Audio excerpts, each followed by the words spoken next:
Hey guys, it's Greg with Buy the Bootstraps, b2bootstraps.com. Check out the store, check out the social media. This is going to be a spoiler review of Infinity Endgame, Avengers Endgame I should say. Went and saw the movie, heads up, spoilers. I don't have a little tag there, so I'm just saying it out loud. Anyway, went to the movie today with my wife and my best friend Don, and saw this 3-hour extravaganza, which I have to say right out the bat before we go any further into the movie, it was fantastic. It was absolutely fantastic.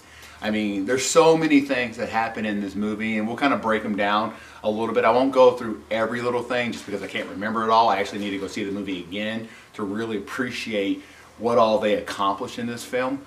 But overall, the movie was absolutely a blast to watch. I mean, it was a 3-hour movie and it didn't feel like a 3-hour movie. I mean, there were times where the pacing kind of slowed down a little bit, but during those times when the pacing slowed down, they took those moments to do good character development and good interactions between characters to really make the weight of the story more potential than what it would have had they just rushed it through. So in a way, they almost needed 3 hours. In fact, it probably could have had a little bit more, frankly.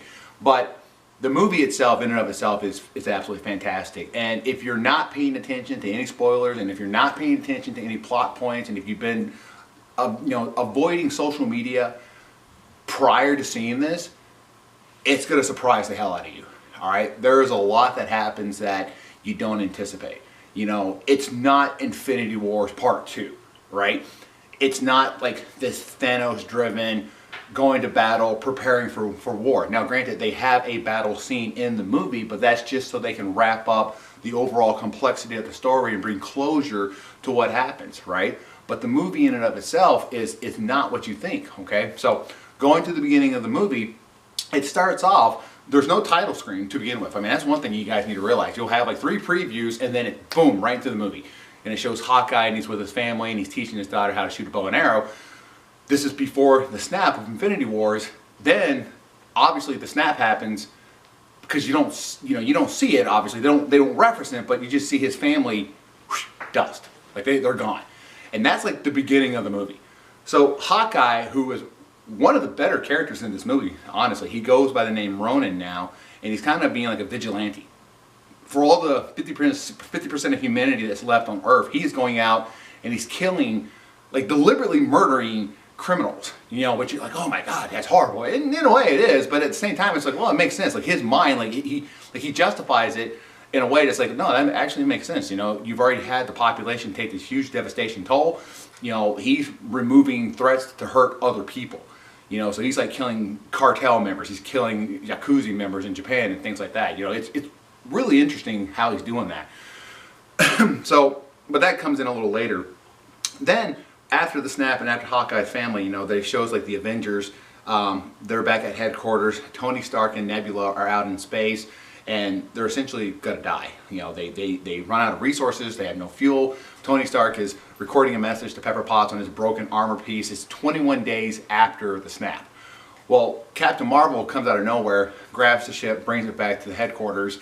They get into like a verbal confrontation because Tony's pissed at Steve for not being there, plus the events from Civil War and everything. And so he kind of says, I don't want to help you guys, you're on your own.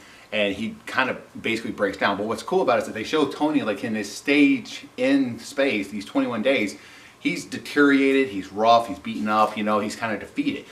Plus he saw like, Spider-Man die in his arms and stuff like that. So I mean, he's like absolutely just defeated. He doesn't want to help. In the meantime, they have like the rest of the assembled Avengers over there, which is basically, Thor, Black Widow, War Machine, Rocket, Nebula, and now Captain Marvel. And they realize that Thanos is alive. He's used the Infinity Stone because they are able to trace the cosmic energy from it. They decide to go, to go kill him, take back the stones, bring everyone back.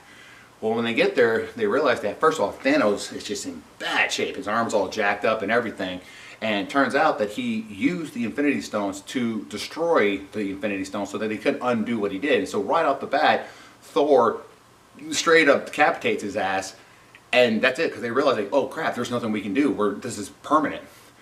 Then the movie jumps 5 years in the future, and in 5 years in the future, Tony Stark has now gone off. He's married Pepper Potts. He has a little daughter who is cute as hell, by the way. She still is the scene that she's in. And they realize, like, you know, they're kind of moving on. Like Captain, you know, Steve Rogers is doing support group stuff. Bruce Banner has now become the Hulk, or Professor Hulk. He's found a way to merge himself with the Hulk so that he's now, you know, the brains of Bruce Banner, but yet the strength of the Hulk, and he's no longer fighting that dual personality. Ant-Man's van is sitting in a storage unit, and then a random rat walks over, hits a button on this machine, spits out Ant-Man, and then they come up with the whole idea that, hey, we can use the quantum realm to go back and do time travel. And that's really what the main focus of the movie is time travel, all right? They're going to go back into specific points in the movie to gather up the Infinity Stones so they can undo what Thanos had done. So, and that's where the movie like really throws you off. And like you're thinking like, oh, okay, it's going to be like this epic battle, and they're going to be doing all these other things. You know, it's like Infinity Wars Part 2, but it's not. It's its own distinct movie, and I think the closest rendition of that would be like Back to the Future 2, which they even make a reference to it. Like they're self-aware that, hey, this sounds ludicrous, but here's what's going on, and they even bring up the fact like, hey, this is like Back to the Future. So as they're doing this, and as they're trying to find the Infinity Stones, they break up into 3 teams. You know, oh, and I need to mention real quick, they go get Thor, because he's kind of living with like PTSD at this point, because he didn't kill Thanos. He wasn't able to undo what had happened, so he takes a lot of this blame on himself. So when you see Thor for the first time, he's got this, you know, no longer the short haircut. He's got this big beard and long hair, and he's fat. Like, beard got fat. You know, he's in a bad state of mind. And they play on that in the fact like, hey, you know, he's suffering, you know, individually. He doesn't know what to do. He feels out of place, you know, and he needs to kind of like earn his way back into it. So they figure out the whole entire concept of the quantum realm and time travel. You know, they don't really go into the specifics of how it works, which is actually kind of good because I think that would bog down the movie. But Tony figures it out. He comes back to the Avengers and decides, hey, I want to help you guys, because in his heart he's a hero. And so they figure out that, hey, we need to go to these 3 separate timelines. They go back to 2012 in the first Avengers movie with the Battle of New York. They go back to 2013 in Thor 2: The Dark World, and they go back to Guardians of the Galaxy in 2014, right? And in those time frames, a lot of shenanigans happen, but they end up getting the stones, except for the Tesseract. They end up having to go back in time to the 1970s to get the Tesseract, so that they can get all the Infinity Stones. You know, there's a whole sequence that happens, but it kind of happens, but it's no big deal. Very interesting to see them interacting with themselves. I mean, not all of them do, but there's quite a few that do, especially the one with Captain America versus Captain America. That was actually really interesting to see, very funny, and just really fun to see like these 2 guys who are on the same side don't realize it, but they're battling each other, because the new, or the old Captain America from 2012 thinks that the new Captain America from today's age came back and that he's Loki, because they just got done having the Battle of New York. So he thinks he's Loki, and they're battling, and it's just a huge funny miscommunication, but overall they end up getting the final Infinity Stone. So they make their own Infinity Gauntlet with Tony Stark's nanotechnology, and they give it to the Hulk, because the Hulk is the only one who's powerful enough who can do the snap and survive. So the Hulk does the snap, he reverses everything that Thanos did, at least with the people, and they come back. But then in the meantime, there's a whole entire subplot where Nebula has traveled back into the past. But the Nebula in the past, you know, in 2014, knows by the computer technology that the Nebula from the future is there, and they're cross-communicating. And through that cross-communication, Thanos of 2014 finds out that Nebula from the present day is here. And so he ends up using that information to track down the Avengers so that he can stop them from using the Infinity Stones to reverse what he's done. So the Thanos from the past actually is here as the main villain. And he's just as much of a badass as he was in the first one. You know, he doesn't have the gauntlet and things like that, but he's got this wicked ass dual blade sword, you know, all about balance.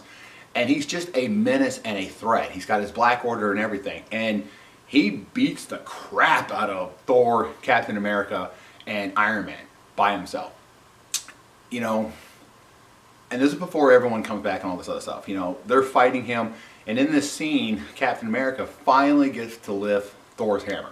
You know, I know they alluded to it in Age of Ultron, but for whatever reason, he wasn't ready for this. But here in this scene, you know, in this movie, Thor's getting his butt kicked. He's almost getting ready to get hit, you know, killed by his own axe by Thanos.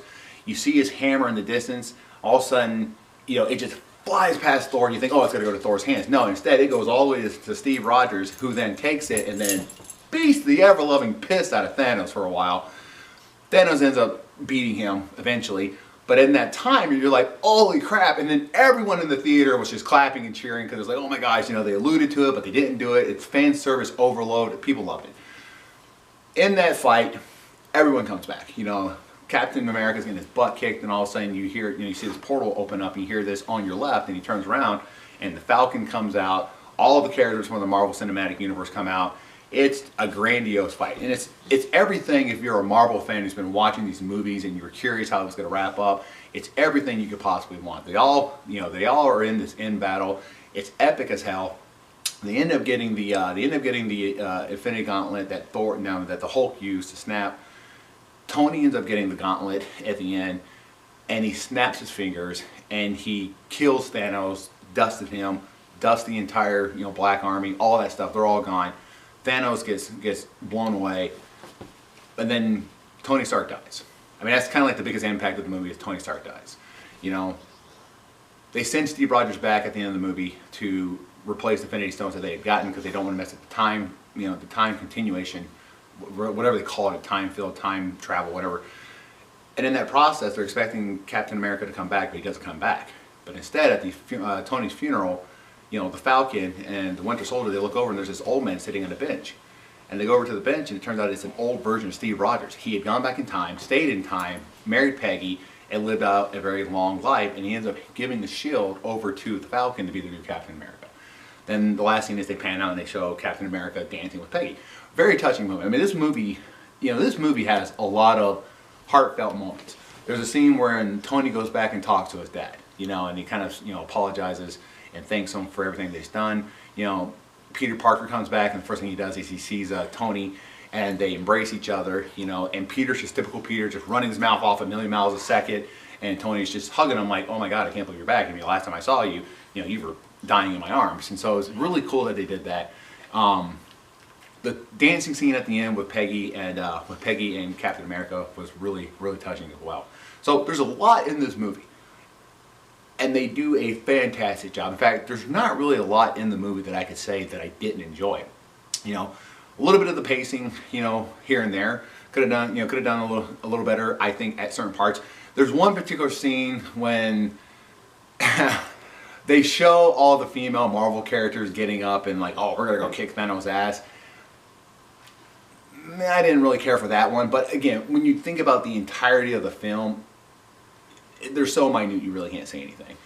I would say absolutely go see this movie. In fact, you'll probably want to see it twice just because there's so much that happens. There's so much dialogue that happens. You know, I want to see it again just because I don't know what all I missed. You know, there's a lot that I caught, but there's also a lot that you missed just because it's so rapid fire. You know, great film. You guys should definitely check it out. Anyway, comment below, let me know what you guys think. I'll talk to you later.